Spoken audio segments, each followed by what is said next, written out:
The smoke was still curling off the roofline of the Aspen Ridge apartments when Emily Carter stood barefoot on the frozen asphalt of the parking lot, wrapped in a stranger's coat, watching 26 years of her life turn into ash and steam under the floodlights of 4 fire engines. It was 11:47 p.m. on a Tuesday in February, the temperature sitting at 22 degrees, and everything she owned, her grandmother's quilt, her college diploma, the shoebox of photographs she'd meant to scan one day, the laptop with 3 years of client work on it, was gone, or would be within the hour.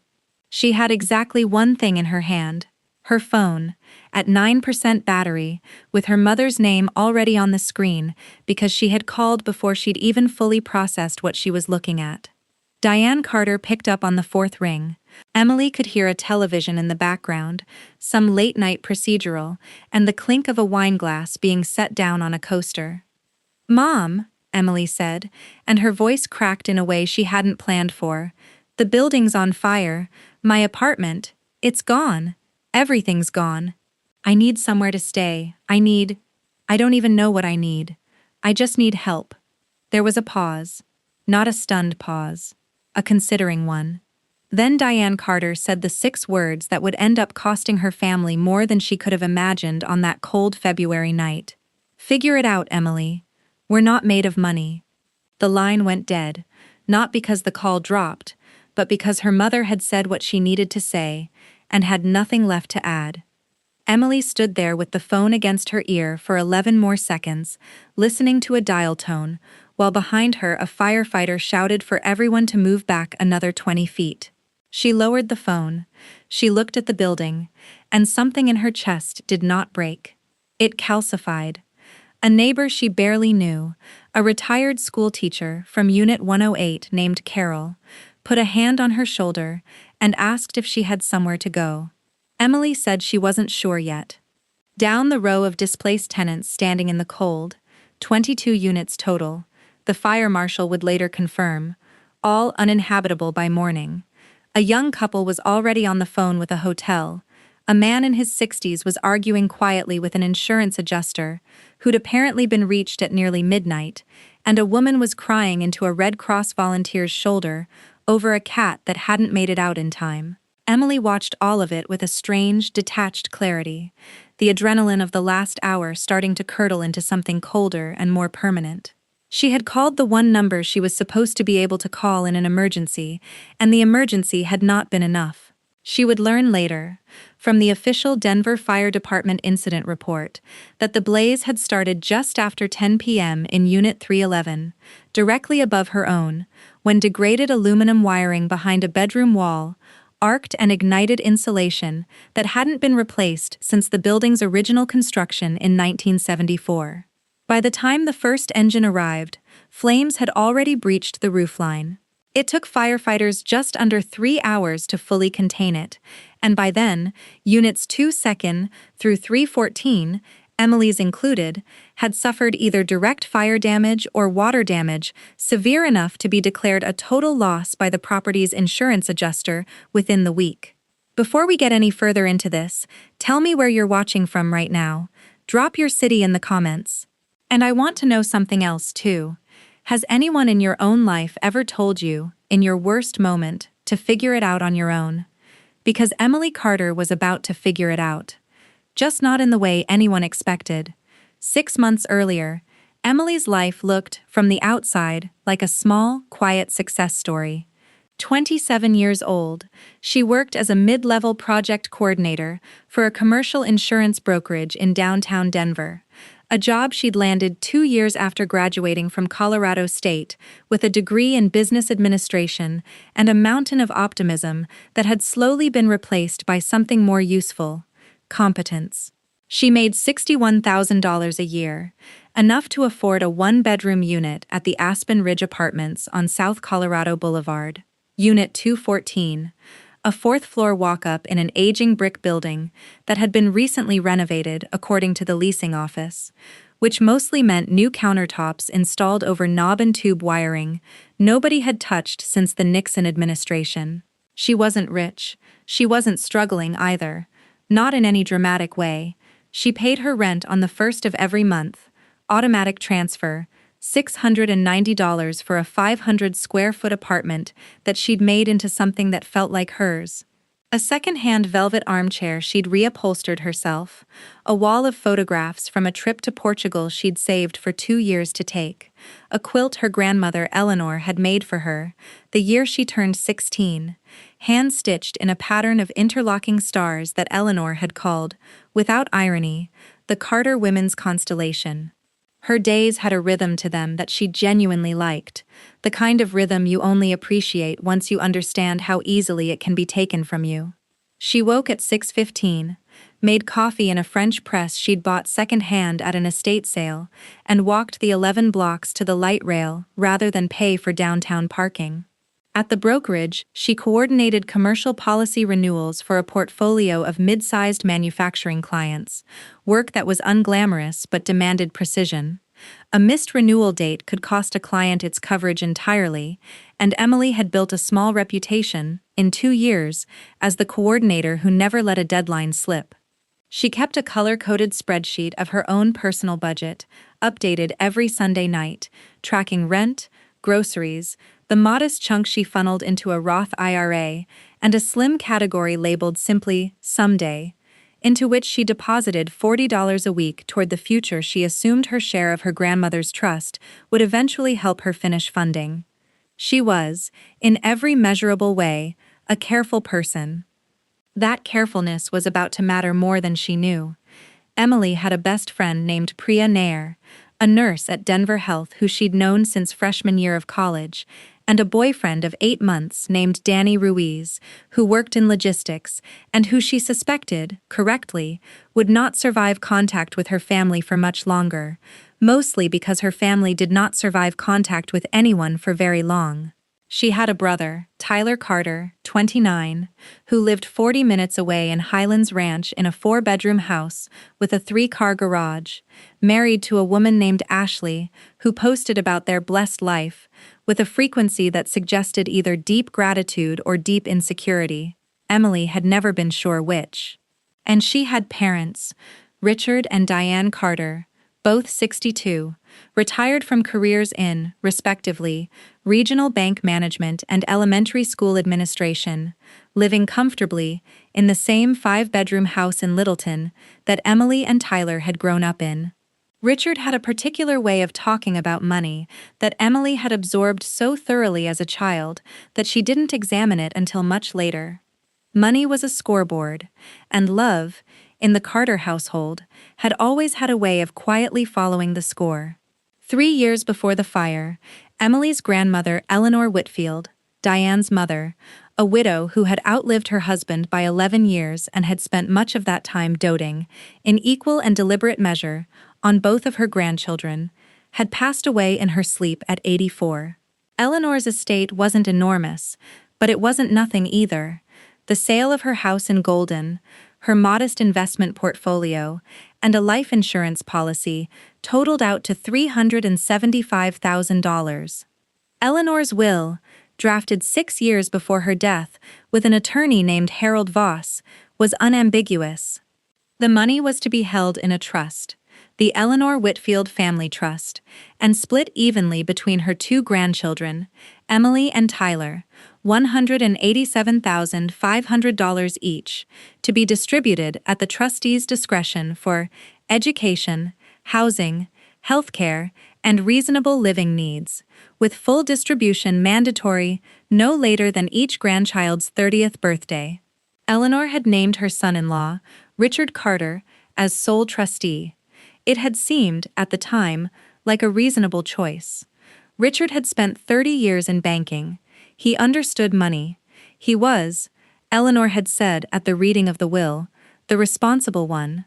Emily remembered that phrase, because her father had repeated it to her at Thanksgiving that year, with something close to pride, and Emily had smiled and said that was wonderful, because at 24 years old, she had no reason yet to think of her father as anything other than exactly what he appeared to be.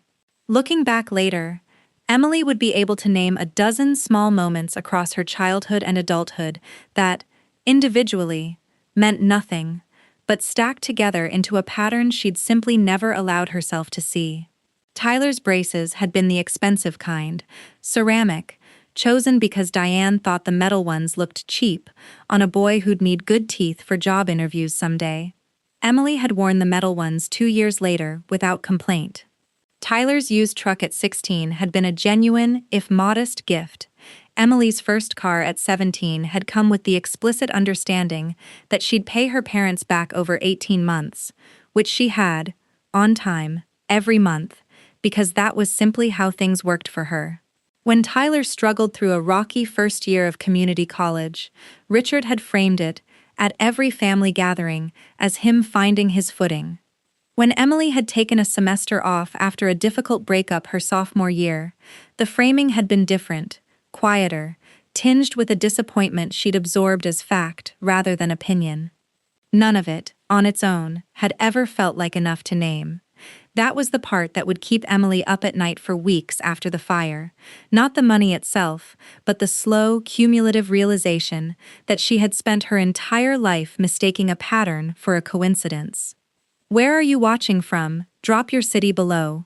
And be honest with me, have you ever had to get even with someone, whether you actually did it, or just thought about it late at night? I want to know, because this story is about to show you exactly how it's done. For 3 years, Emily asked, gently and with increasing frequency, about her share of the trust. She wasn't desperate for it, she didn't need it to survive, but she had plans, a down payment on a condo, eventually, or graduate school, or simply the dignity of not being 27 years old and still functionally waiting on her parents for anything. Each time she asked, the answer was some version of the same sentence, delivered by her father in the calm, patient tone he used for explaining interest rates to people he considered slower than himself. It's tied up right now, Em. Probate's more complicated than people think. These things take time. She believed him. Why wouldn't she? Her father had spent 3 decades managing other people's money professionally. If anyone understood the mechanics of an estate, it was Richard Carter. And so Emily Carter continued paying $690 a month for a 500-square-foot apartment with wiring that hadn't been inspected since 1974, while unknowingly, one floor of assumptions above her, an entirely different set of numbers was quietly moving through her family's accounts.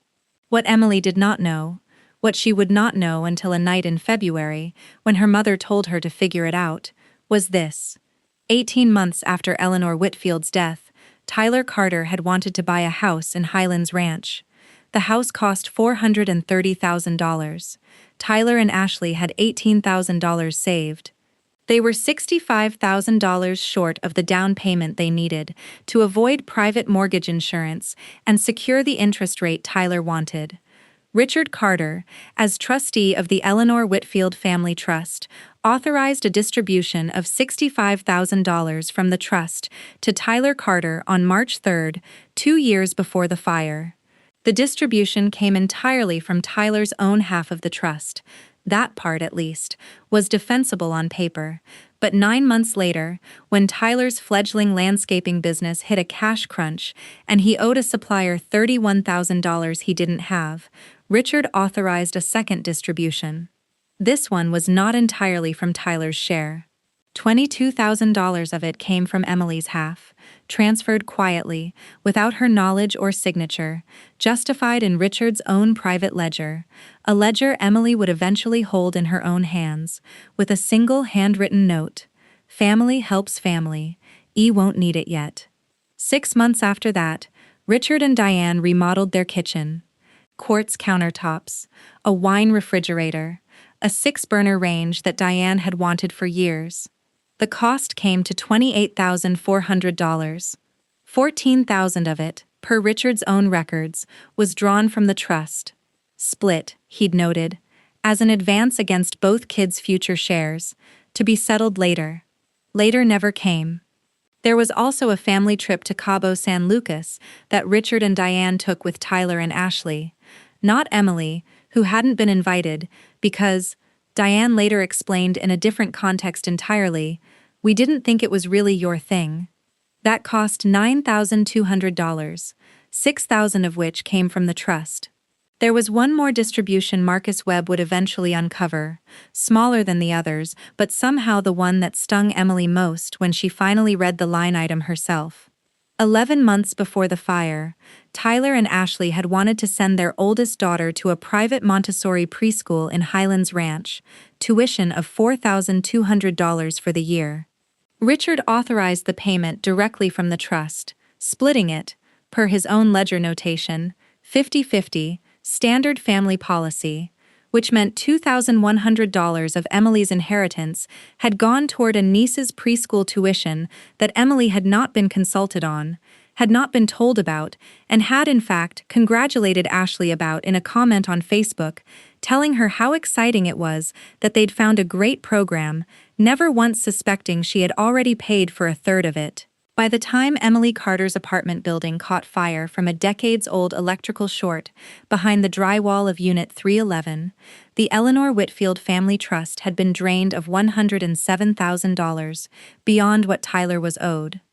$107,000 that belonged, by the explicit terms of a legally binding will, to Emily.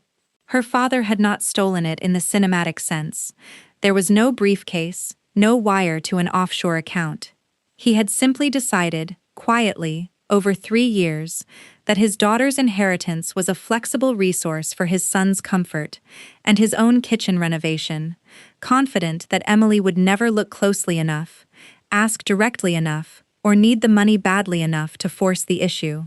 He had been wrong about exactly one of those 3 things, and it turned out to be the only one that mattered. The fire itself was not anyone's fault in a way the law could easily assign. The Denver Fire Department's report, filed 9 days later, would attribute the blaze to degraded aluminum wiring in a third-floor unit, a known and cited fire hazard.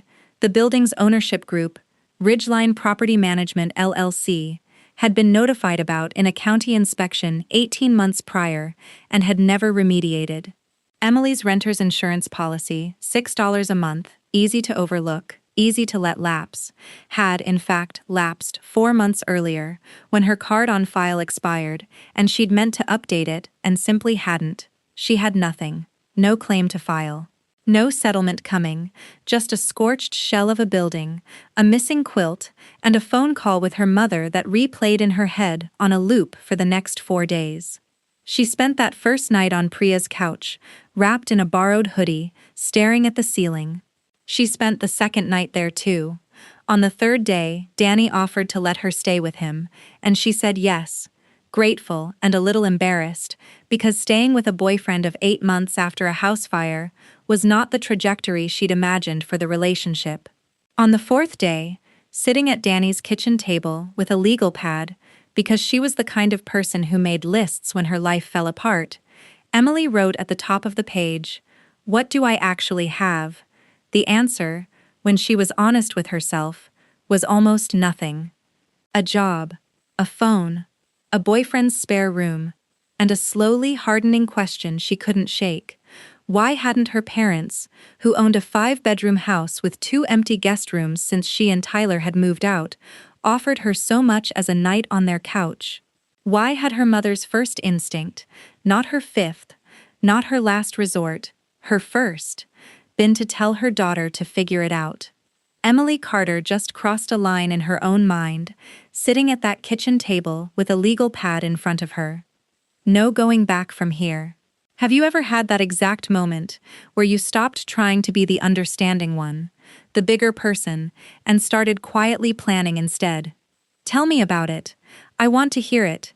It was Priya who said the thing that cracked the case open, though she didn't know she was doing it. 3 days after the fire, over coffee at a shop near Denver Health during Priya's break, Emily was recounting the phone call, the figure it out, the flatness in her mother's voice, when Priya, who had always been more clear-eyed about the Carters than Emily had ever wanted to admit, said, "I still don't get why your dad hasn't just cut you a check from your trust thing. Didn't your grandma leave you guys money? Tyler bought a whole house with his." Emily set down her cup.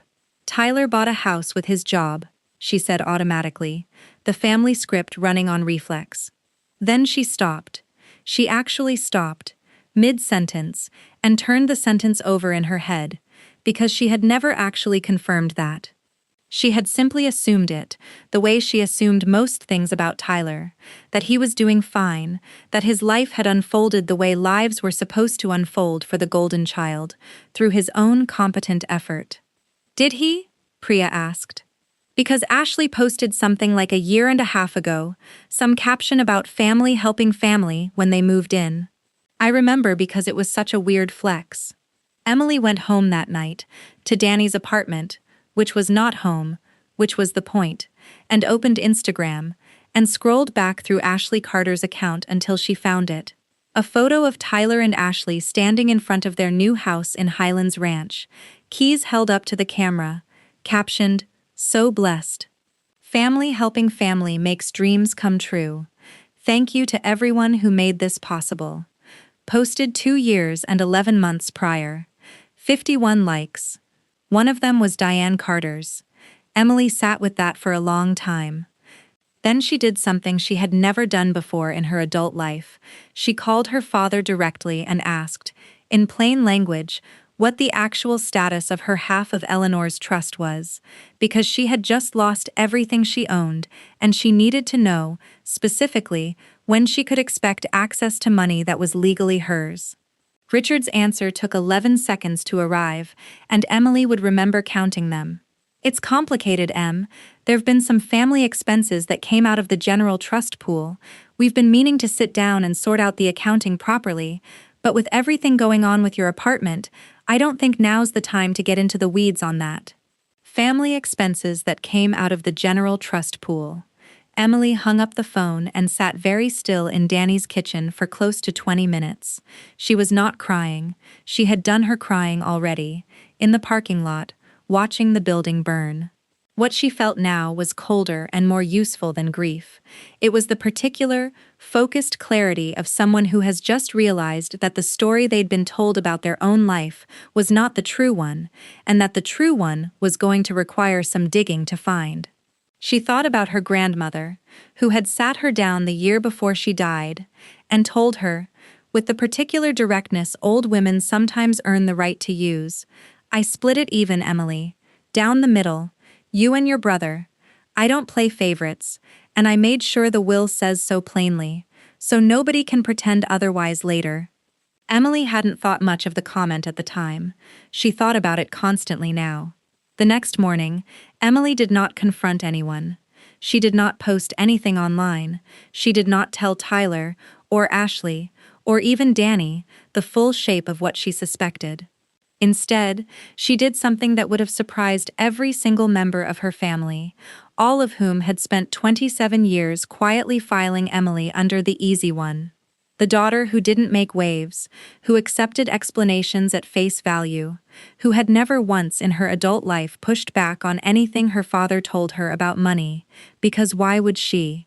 She opened her laptop, the one she'd borrowed from Priya since her own had burned, and she started, methodically, to build a file. Emily's building something here, and I don't think anyone in her family sees it coming yet. Do you already have a guess where this is heading? Drop your prediction in the comments before I show you exactly how she pulled this off. The first thing Emily did was request, in writing, a formal accounting of the Eleanor Whitfield family trust from her father, citing, because she had spent an evening reading Colorado's Uniform Trust Code on Priya's laptop until her eyes ached, the statutory right of a trust beneficiary to receive an accurate accounting of trust assets, distributions, and expenses from the trustee, upon reasonable request, at least annually. She sent it as a text first, casual in tone, the kind of message that wouldn't raise alarm. "Hey Dad, with everything going on, I want to get a clear picture of my finances. Can you send over a full accounting of the trust? Deposits, distributions, everything since Grandma passed? Just want it in writing for my own records." She did not mention Colorado Statute 15-116-813. She would save that. Richard did not respond for 6 days. When he did, it was 3 sentences.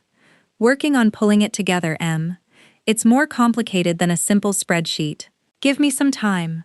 Emily gave him time.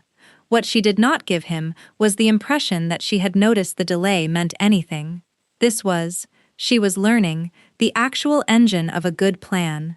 Not rage, not confrontation, but patience deployed as a weapon. While her father stalled, Emily built. She started with her grandmother's will, requesting a certified copy from the Jefferson County Probate Court, a document that took 11 days and a $22 fee to arrive, and which she read 4 times over, highlighting the line she needed most. I direct that my estate be divided equally between my grandchildren, Emily Rose Carter and Tyler James Carter, share and share alike, with my son-in-law, Richard Allen Carter, to serve as sole trustee, with full accounting owed to each beneficiary upon request. And share alike. Full accounting owed. She had the words now. Words were the first tool in the box. The second tool was a forensic accountant named Marcus Webb, a soft-spoken man in his 50s who ran a small practice out of an office in Cherry Creek and specialized, according to his website, in trust and estate disputes, fiduciary accounting, and forensic asset tracing. Emily found him through a referral from a coworker whose own family had gone through something similar, with a contested estate, and she met with him on a Thursday afternoon, laying out everything she knew and everything she suspected. The trust, the 3 years of stalling, the Instagram post, the $430,000 house Tyler had somehow afforded. Marcus Webb listened for 40 minutes without interrupting, then said something that Emily would replay to herself for weeks afterward. Here's the thing about trustees who take from a trust improperly. They almost never do it once, cleanly, and stop. They do it because it's easy, and then they do it again because it was easy the first time, and by the time anyone's looking, there's usually a paper trail so long it practically writes the lawsuit for you. The question isn't whether there's something here. The question is how much, and how fast we can prove it. Marcus's fee was $4,500 for a full forensic review, payable only once he had something to review. Bank records, trust statements, the original trust agreement, 3 years of financial documents that Emily did not currently possess, and that her father had, so far, declined to provide, which meant the next tool in the box had to be legal. Emily met with an attorney named Grace Halloran, a trust and estate litigator with a small firm in downtown Denver, who had a reputation, according to the reviews Emily read obsessively for 3 nights running, for being quiet in negotiation and merciless in court. Grace's assessment, delivered over a conference table with a legal pad of her own, was direct. If your father is the trustee and he's stonewalling a beneficiary's request for an accounting, that's not just rude, that's a statutory violation on its own. We can file a petition in probate court to compel a full accounting. Once that's filed, he doesn't get to stall anymore. A judge tells him when, and if he doesn't comply, there are consequences that scale up fast. Removal as trustee, surcharge for any breach of fiduciary duty, personal liability for any funds improperly distributed. What does surcharge mean exactly? Emily asked. It means if the court finds your father took money that belonged to you and gave it to your brother, or spent it on himself, he doesn't just have to give it back, Grace said. He has to give it back with interest, calculated from the date he took it. In Colorado, courts have discretion, but they often apply the statutory rate, which right now sits at 8% annually. 3 years of that adds up fast on 6 figures. Grace also walked Emily through what wouldn't work, because she said clients in Emily's position usually came in wanting the dramatic option first. A civil lawsuit for breach of fiduciary duty, filed immediately and publicly, might feel satisfying, Grace admitted, but it would also take 12 to 18 months to resolve, cost far more in legal fees than the compelled accounting route, and, critically, give Richard ample time and warning to lawyer up defensively before a single document had been reviewed. The accounting petition does something a lawsuit can't, Grace said. It forces disclosure first, before anyone's decided how hard to fight. Once the numbers are on the table, undisputed, in his own handwriting, there's very little left to litigate. We're not trying to win an argument. We're trying to make the argument impossible to have, Emily asked too. What would happen if her father simply refused to comply with the court's order once it was granted? Grace's answer was almost clinical in its precision. Continued refusal would escalate to a contempt proceeding, which could include fines accruing daily until compliance, and in more severe cases, could form the basis for immediate removal as trustee, without even needing the additional surcharge litigation, since a trustee who refuses to account for trust assets is, under Colorado law, presumptively unfit to continue serving as one. Your father spent 30 years in banking, Grace said. He knows exactly what a compliance order looks like. My guess is he folds well before it ever gets to contempt. Men like your father don't like being on the wrong side of a paper trail with their own name at the top of it. Emily did the math herself, later, alone, at Danny's kitchen table, on the back of an envelope, the same way she'd once calculated whether she could afford a trip to Portugal. $107,000, compounding at 8% annually for 3 years, came to roughly $135,000. If the court counted the $65,000 house down payment as a legitimate distribution from Tyler's own share, which it likely would, since that money hadn't touched Emily's half, the real number in dispute was closer to the $107,000 her father had quietly borrowed from her portion specifically. Still, $135,000, more than double what she made in a year. Retaining Grace Halloran cost Emily a $5,000 retainer, money she did not have sitting around, especially not 4 days after losing every possession she owned. She put it on a credit card at 19% interest, a decision she made in about 90 seconds, standing in Grace's office, because some debts you take on knowing exactly what they're worth. The hardest part of the plan, Emily would say later, was not the research or the paperwork. It was the discipline of ordinary Tuesdays. Grace had warned her, in their very first meeting, that the single greatest risk to a case like this was a beneficiary who tipped her hand too early, who confronted the trustee out of frustration, who posted something bitter online, who gave a family member enough warning to start reshaping the story before the documents could pin it down. The moment your father suspects you're building a case, Grace had said, he stops being a man who kept sloppy but honest records and starts being a man who's had time to build a defense. We need him exactly as he is right now, comfortable and a little careless. So Emily practiced a kind of patience she had never needed before. She showed up to her cousin's baby shower 2 weeks after the fire and made pleasant conversation with Ashley about nursery colors.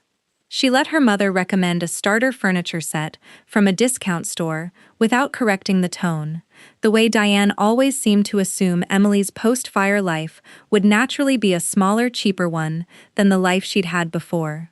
She answered her father's occasional check-in texts with short, warm replies. Doing okay, staying with Danny. Work's been a good distraction. While a 31-page forensic report sat, at that very moment, half assembled on Marcus Webb's desk 4 miles away. She also learned, over those 6 weeks, how much of the plan depended on documents she hadn't originally thought to look for. Grace's paralegal helped her request certified county records confirming the closing date and purchase price of Tyler's Highlands Ranch house, cross-referenced against the trust ledger to establish exactly which dollars had moved when. Marcus Webb, working from the bank statements eventually compelled by the probate court, traced not just the amounts but the timing, noting, for instance, that the $22,000 distribution toward Tyler's landscaping business had been wired out of the trust account a full 9 days before Richard had told Emily, in a phone call she remembered clearly because it was her birthday, that the trust was still working through some administrative delays and that there was nothing new to report. That single 9-day gap, Marcus said, mattered more than people realized, because it proved the delay wasn't administrative at all. It was a choice, made and executed, while Emily was being told the opposite was true. Emily also kept what Grace called a contemporaneous log, a private, dated notebook, kept on Priya's kitchen counter and later moved to Danny's, in which she wrote down every conversation with a family member that touched even lightly on money, or the trust, the date, the approximate time, and what was said, as close to verbatim as she could manage within an hour of it happening. It was tedious. Some nights it felt faintly ridiculous, writing down a comment her mother had made about grocery prices, as though it might someday matter in a courtroom. But Grace had been insistent. Judges like patterns. A single bad conversation is an anecdote. 11 of them, dated and consistent, is a pattern, and patterns are very hard for the other side to argue away. By the time the mediation was scheduled, Emily's notebook held 43 entries. There was a moment, in the fourth week, when the plan nearly derailed entirely. Diane called Emily on a Sunday afternoon, apropos of nothing, and asked, almost too casually, whether Emily had talked to any lawyers or anything about the apartment fire, just for insurance purposes. Emily understood immediately that the question wasn't really about the fire. Someone, likely Richard, rattled by his own unanswered accounting request, had started to wonder. Emily's response, rehearsed in her head over dozens of imagined versions of this exact moment, was simple and almost entirely true. No insurance to fight for, Mom. My renter's policy lapsed. I've just been trying to get back on my feet. It was enough. Diane didn't push further, and the probate petition, already drafted and sitting with Grace's paralegal awaiting Emily's final signature, went unmentioned for another 11 days, until it was filed, and it no longer mattered who suspected what. After what Richard and Diane Carter did to their own daughter, stonewalling her, stalling her, telling her to figure it out the night she lost everything she owned, on a scale of 1 to 10, how angry are you right now? Drop your number below. Because it is about to get a great deal more satisfying. The plan Emily built over the following 6 weeks was not dramatic in any single moment. It was patient, procedural, and almost entirely invisible from the outside. To her family, nothing appeared to be happening. Emily still came to Sunday dinners at her parents' house, twice during this period, sitting at the same table where she'd eaten every Sunday dinner of her adult life, passing the mashed potatoes to her father, while a formal petition sat drafted and ready in Grace Halloran's file cabinet. She still texted her mother normal things, a picture of a hiking trail, a question about a recipe, because the version of Emily her family needed to keep believing in was the easy one, the accommodating one, the one who wouldn't make waves. Every ounce of restraint it took to maintain that performance, she spent on it deliberately, because she understood, with a clarity that surprised even her, that the moment her family sensed she was building a case, they would start covering their tracks. So she let them believe there was nothing to cover. While the performance ran on the surface, underneath it, Grace Halloran filed a formal petition in Jefferson County Probate Court, the same court that had probated Eleanor Whitfield's will, captioned, "In the matter of the Eleanor Whitfield Family Trust, petition to compel accounting by trustee." The filing was quiet, procedural, unremarkable to anyone who wasn't looking for it, and it triggered exactly what Grace said it would, a 30-day statutory clock, at the end of which Richard Carter, as trustee, was legally required to produce a complete, itemized accounting of every dollar that had moved through the trust since Eleanor's death, under penalty of contempt. Richard did not know the petition had been filed until he was served, at his home in Littleton, by a process server, on a Tuesday afternoon while Diane was at a hair appointment. Emily did not witness this. She heard about it 2 days later, from her mother, in a phone call that started with the words, "What is wrong with you?" And Emily, sitting in Danny's kitchen with her own copy of the petition in front of her, said only, calmly, "I asked for an accounting 6 weeks ago, Mom. I gave Dad plenty of time to just send it to me. This is the only thing that actually got a response." While the 30-day clock ran, Emily and Marcus Webb worked in parallel. The probate petition, once granted, and it was granted, without much resistance, because Richard's own attorney recognized quickly that fighting a beneficiary's basic statutory right to an accounting was a losing and expensive position, forced Richard to produce 3 years of trust bank statements, a full ledger, and copies of every distribution he'd authorized. Marcus received the documents on a Friday and called Emily on Monday morning, and the first thing he said was, I want you to sit down before I go through this. Marcus walked her through it line by line. The $65,000 distribution to Tyler for the house. Legitimate, from Tyler's own share, no issue there. The $22,000 distribution, 9 months later, labeled in Richard's own handwritten ledger notes as coming partially from E's remaining balance. A clear breach, no ambiguity, Richard's own words doing the work of a confession. The $14,000 for the kitchen remodel, split across both shares per Richard's notation, $7,000 of which came from Emily's side without her knowledge or consent.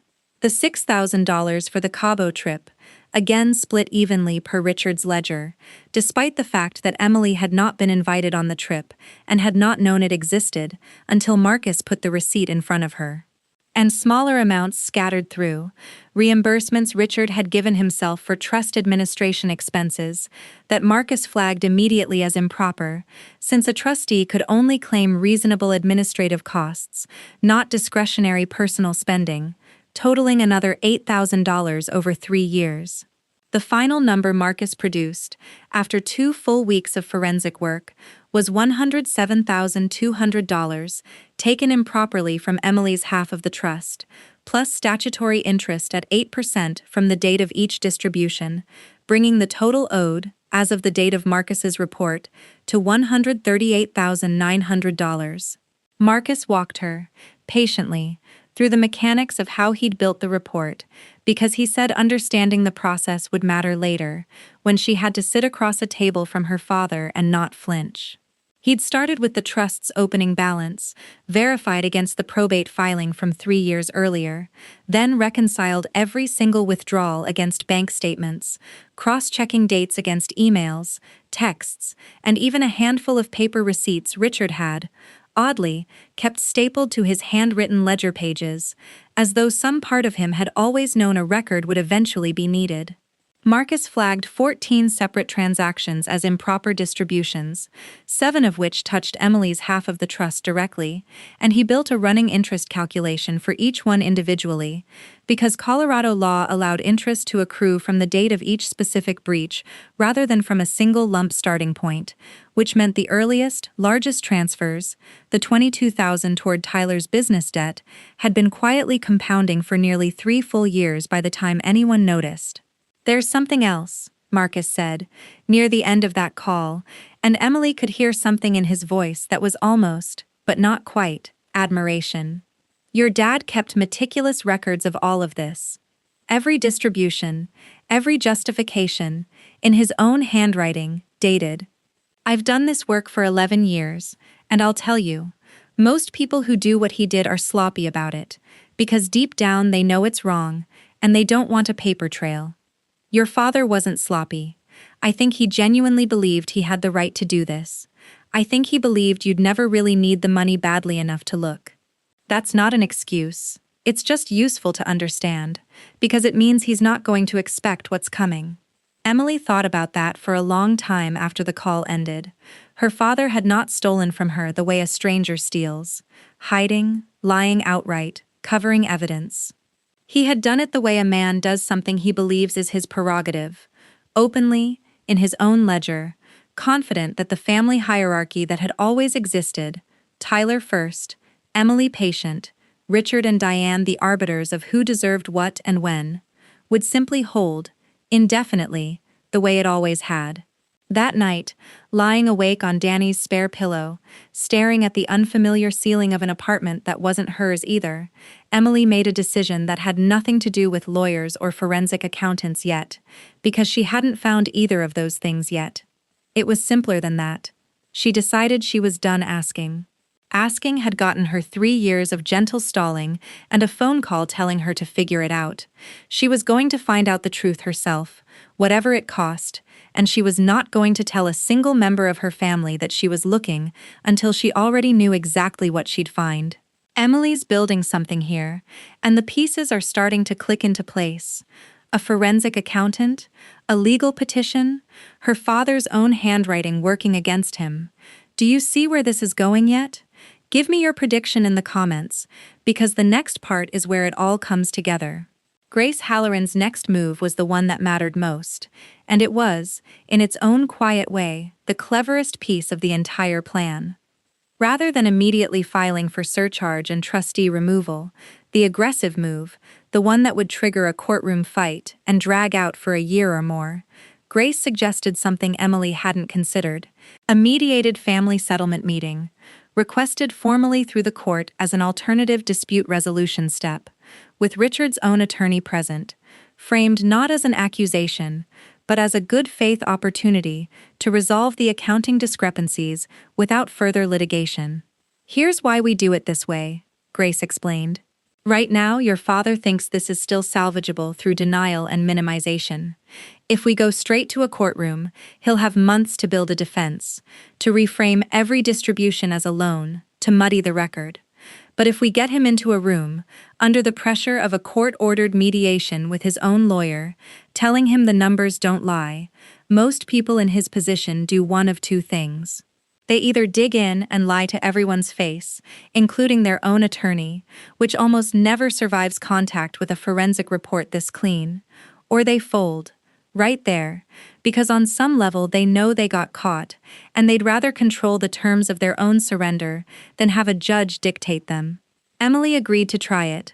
The mediation was scheduled for a Thursday morning, 6 weeks after the fire, in a conference room at a downtown Denver office building neither family had any connection to.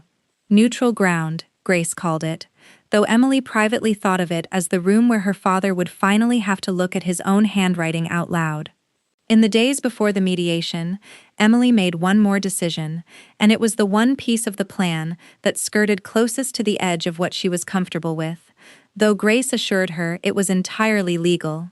Colorado is a one-party consent state for recorded conversations, meaning a person can legally record a phone call or in-person conversation they are themselves a party to, without informing the other party.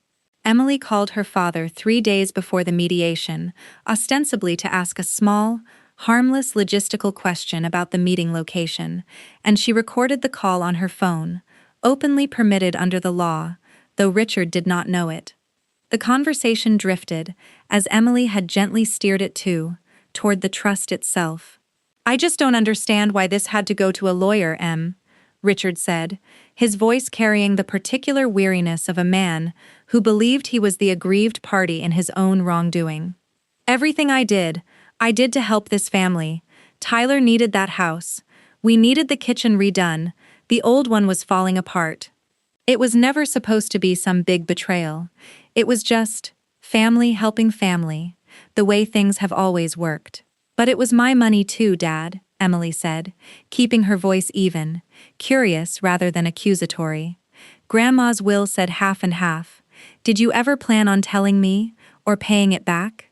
There was a pause on the line, 3 full seconds, and then Richard said the sentence that Grace Halloran would later describe, with something close to professional delight, as the single most useful piece of evidence I have received from an opposing party in 11 years of practice. Richard said, "I always figured we'd sort it out eventually, when you actually needed it for something real. You seemed fine. You had that apartment, you had your job. I didn't think you'd notice, honestly, and I didn't think it'd matter this much if you did." Emily thanked him for the information about the meeting location, ended the call, and sat perfectly still in Danny's apartment for almost a full minute before she called Grace Halloran and played her the recording. Grace was quiet for a moment after it finished, and then she said, "That's not a mediation anymore, Emily. That's a confession. He just told you, in his own words, that he knowingly took money that wasn't his, and that he was counting on you never noticing badly enough to fight back. We're not walking into that room asking for a settlement. We're walking in with leverage." Emily's father just handed her the exact words that would end up undoing him, on a recorded line in his own voice, admitting he never planned to pay her back unless he got caught. Was this fair game, or did Emily cross a line by recording that call? Drop your take in the comments, because either way, this is where the plan finally lands. The mediation took place on a gray Thursday morning in a conference room on the 14th floor of a building on 17th Street, floor-to-ceiling windows looking out over the Rocky Mountains, still capped in February snow. Richard Carter arrived in a sport coat he normally reserved for church, flanked by an attorney named Douglas Fenn, who specialized in general civil litigation and who had clearly not been given the full picture of what his client had actually done. Because Douglas opened the meeting with a tone of measured, confident reasonableness that suggested he expected this to be resolved as a misunderstanding between family members who simply needed clearer communication. Diane Carter was not present. She had declined to attend, telling Richard, according to what Grace later heard through opposing counsel, that this is between you and your father's mess, not me. A sentence that would come back to matter enormously, in ways Diane had not anticipated, because a trustee's spouse benefiting from misappropriated trust funds used on a joint kitchen remodel and a joint vacation does not get to simply opt out of the consequences by declining to sit in a conference room. Grace Halloran opened not with accusations, but with numbers.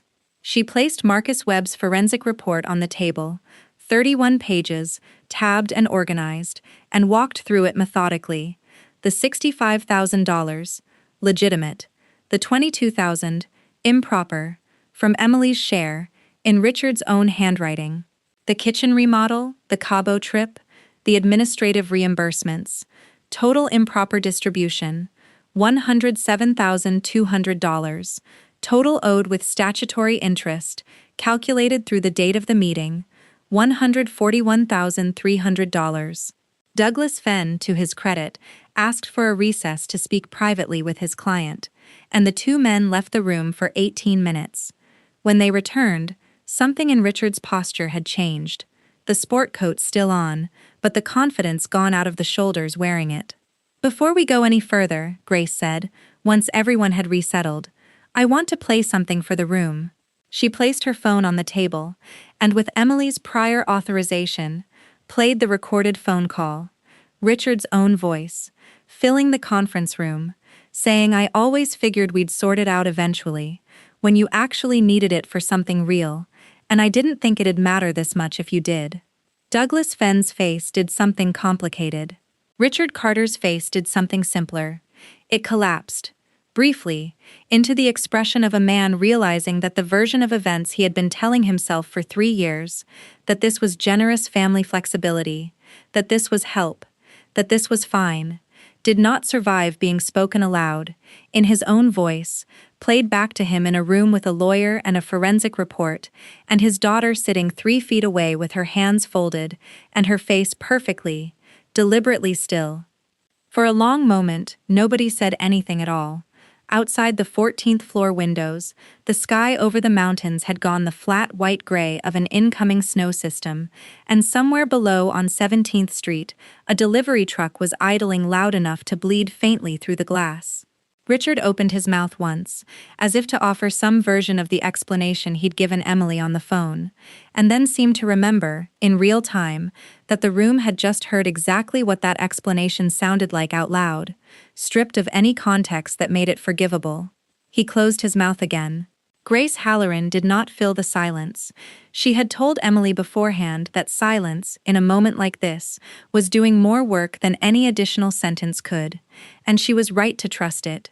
Douglas Fenn broke first, clearing his throat and asking, quietly, whether the room could take a short break. When the two men returned, the entire tenor of the meeting had shifted from a negotiation between equals into something closer to a structured surrender. Douglas Fenn no longer spoke about misunderstandings or family communication. He spoke, instead, about timelines, how quickly a home equity line of credit could realistically be secured, what interest rate his client might qualify for, whether the court would accept a 90-day repayment window instead of 30.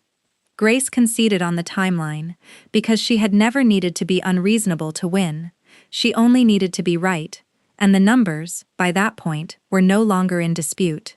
Richard signed a preliminary term sheet before he left the building that afternoon, his signature noticeably smaller and less confident than the bold, looping hand Emily recognized from 3 years of ledger entries she now knew by heart. "I'd like a recess to consult with my client again," Douglas Fenn said, and this time, when they returned 40 minutes later, Douglas did the talking, and the talking was about terms, not denial. Now that you've seen how it landed, was Emily Carter justified in doing this, or did she go too far by recording her own father? Too far, or not far enough? Give me your verdict in the comments below. The settlement, finalized over the following 3 weeks and formally entered as a court-approved agreement in Jefferson County Probate Court, required Richard Carter to repay the Eleanor Whitfield Family Trust $141,300, the full amount improperly distributed, plus statutory interest. Because Richard and Diane did not have that sum in liquid savings, their retirement accounts, while comfortable, were not that comfortable. The agreement required them to take out a home equity line of credit against their Littleton house to satisfy the judgment within 90 days, a monthly payment of roughly $2,600 that would follow them for the next 11 years. Richard was also removed as trustee of the Eleanor Whitfield Family Trust, per the terms of the settlement, replaced by an independent corporate trustee, the trust department of a Denver bank, chosen by mutual agreement, whose only obligation was to the terms of Eleanor Whitfield's original will, with no family discretion involved whatsoever. Every future dollar of the trust, from that point forward, would move only according to what the document said, verified by an institution with no stake in anyone's kitchen remodel. Tyler Carter, though not a party to any wrongdoing himself, he had, per every record Marcus Webb reviewed, no knowledge that part of his house down payment and business bailout had come at his sister's expense, found himself in an uncomfortable position once the settlement became impossible to keep quiet within the family. Ashley Carter, upon learning the details from Diane during a tense phone call that Tyler later described to Emily, in a rare moment of honesty between siblings, as the worst conversation of my marriage, asked Tyler a question he had apparently never thought to ask himself in 3 years of living in a house he'd assumed his own hard work and his family's generosity had earned him equally. "Did you know part of our down payment was Emily's money?" He hadn't known. When he found out, he called Emily, not their parents, and the conversation was short, and it was the first entirely honest conversation the two siblings had had in years. "I didn't know, Em. I swear to God I didn't know. I'm not saying that to get out of anything. I need you to know I didn't know." "I believe you," Emily said, and she meant it, because Marcus Webb's forensic report had made clear exactly whose handwriting had authorized every dollar, and it had never once been Tyler's. "But you should probably ask Dad why he thought it was fine to spend money that wasn't his to spend, on either of us." Tyler did ask. What Richard told him, in a conversation Tyler later relayed almost word for word, was close enough to what he'd told Emily on the recorded call that it made something in Tyler's understanding of his own father quietly, permanently shift, that the money had felt like it belonged to the family in general, that Emily hadn't seemed to need it, that he'd meant to make it right eventually. The Attorney General's Office of Colorado, whose Consumer Protection Division handles complaints related to trustee misconduct and fiduciary fraud, received a formal complaint from Grace Halloran's office as a matter of procedural record once the settlement was finalized, not to pursue additional charges. The private settlement resolved the financial harm, but to create an official regulatory record of the misconduct, which meant that Richard Carter's name now existed, permanently, in a state file documenting a substantiated breach of fiduciary duty as a trustee. It would not follow him to prison. It would follow him, quietly, into any future application, any future position of trust he might seek. A small, permanent asterisk on a life that had otherwise been built on the assumption that no one would ever check. The home equity line of credit Richard and Diane were forced to take out came with its own quiet humiliations that had nothing to do with courtrooms. The application required a current appraisal of the Littleton house, which came in lower than either of them expected, largely because the market had cooled since they'd last checked. It required Diane's signature as well, since the house was jointly titled, meaning she could no longer maintain the fiction she'd offered Richard the week of the mediation, that this was his mess alone to clean up. Her name went on the same repayment obligation as his, $2,600 a month for the next 11 years, a number Diane brought up, tightly, at a family gathering months later, as though it were a hardship that had simply happened to her, rather than a debt her own household had incurred, spending money that was never theirs to spend. Douglas Fenn, in the weeks after the mediation, quietly withdrew from representing Richard on any future matter, citing, in a brief letter Grace later summarized for Emily, a fundamental disagreement over the candor owed to counsel during representation. Legal language, Grace explained, for the fact that Richard had apparently not been fully honest with his own attorney about the extent of what he'd done until the recording made it impossible to keep hiding. Richard hired a new attorney for the remaining paperwork, a man Emily never met, and whose name she never bothered to learn, because by that point, the matter had stopped feeling like a fight and started feeling like paperwork, which was, Grace told her, exactly the point of doing it this way instead of the loud way. Before we close this one out, where are you watching from, one more time, and tell me, do you think Richard Carter ever actually believed what he was doing was wrong, or did he really convince himself it was fine? I want to know what you think, because it says a lot about how these things happen in families that look completely normal from the outside. Emily received her full share, $141,300, deposited into a new account she opened at a credit union that had nothing to do with any bank her father had ever worked for, 6 weeks after the mediation and 4 months after the fire. She used $40,000 of it as a down payment on a small 2-bedroom condo in the Baker neighborhood of Denver, a building with wiring inspected within the last decade, and a renter's insurance policy on it that she set to auto-pay from 3 different reminders because she had learned, the hard way, exactly what happens when a small oversight meets a large enough problem. She put another $20,000 into savings she did not touch, an amount that existed for the sole and specific purpose of never again having to call anyone and ask for help she wasn't sure she'd receive. Her relationship with her parents did not recover in any of the ways television revenge stories like to suggest. There was no tearful reconciliation, no dramatic apology delivered with full understanding. Richard sent a text, 4 months after the settlement, that read, "I hope we can move past this eventually. I love you, Em." Emily read it twice, and did not respond for 3 days, and when she finally did, her reply was 2 sentences. "I love you too, Dad.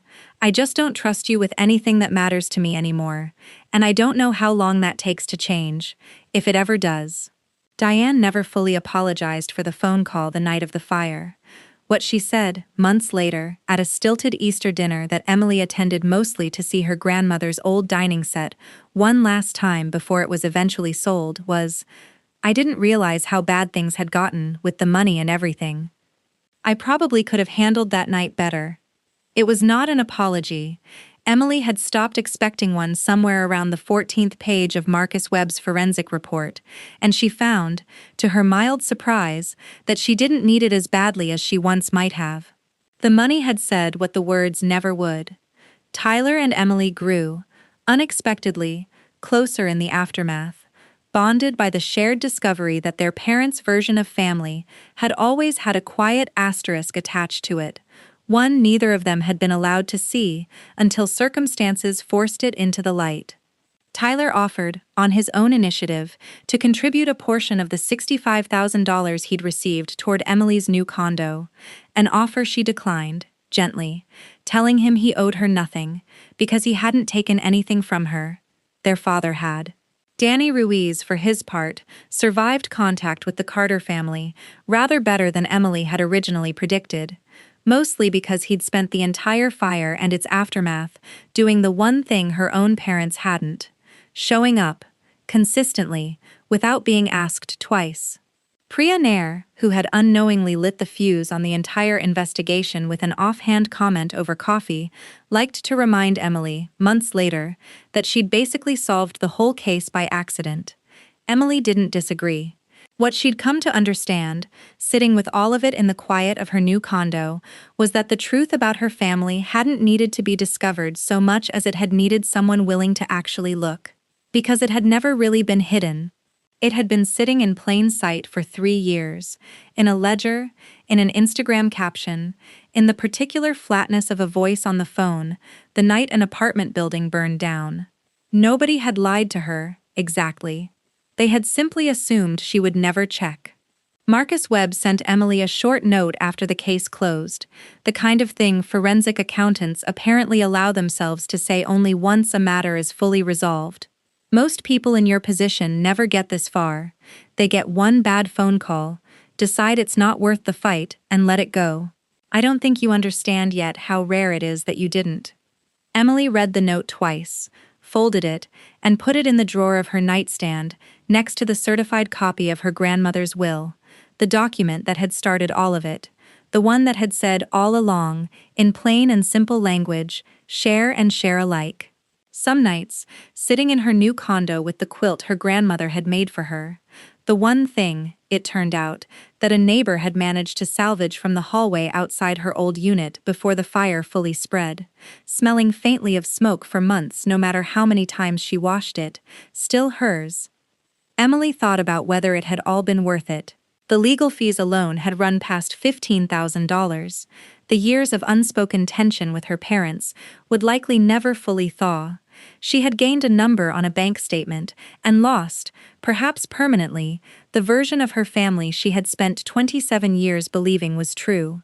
But she had also gained something else, something harder to put a dollar figure on, which was the specific, quiet knowledge that the next time someone told her to figure it out, she would. Not because she had to, because she now knew, with total certainty, exactly how. There was a particular evening, almost a year after the fire, when Emily found herself standing in her new kitchen in Baker, unpacking a box of mismatched dishes Priya had helped her collect from thrift stores over the preceding months, and she caught herself doing the math on the year without meaning to. One apartment lost, one family illusion lost with it, $141,300 recovered, one trustee removed, one relationship with her parents permanently, quietly altered, sitting now at a careful, functional distance rather than the easy closeness she'd once assumed was unbreakable. It did not balance out cleanly, the way a ledger was supposed to.